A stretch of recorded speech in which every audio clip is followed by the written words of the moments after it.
Government chief web D विनय भास्कर और रुकन assembly ए रमेश ने पेट्रोल और डीजल की कीमतों में इजाफे के खिलाफ बतौर एहतजाज साइकिल पर मुंसिपल दफ्तर पहुंचे। उन्होंने कहा कि मरकजी हुकूमत पेट्रोल, डीजल और गैस की कीमतों से आम आदमी पर नाकाबिले बर्दाश्त बोझ डाल रही है। बादअज़ां इन कायदीन ने ग्रेटर वरंगल म्युनिसिपल कॉर्पोरेशन के दफ्तर के कॉन्फ्रेंस हॉल में मुनाकिदा कौंसिल के इजलास में शिरकत की। इस मौके पर रुकन असम्बली ए रमेश ने हल्के वर्धनापेट के तहत डिवीजन में दरपेश मसाइल पर बातचीत की।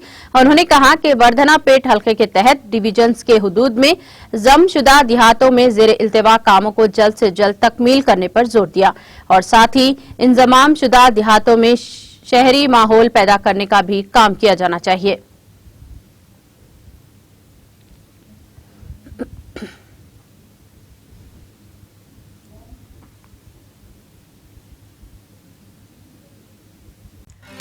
नाज़रीन, हमारे टीटीवी न्यूज़ को सब्सक्राइब करें, बेल आइकॉन को प्रेस करें, शेयर करें और लाइक करना ना भूलें।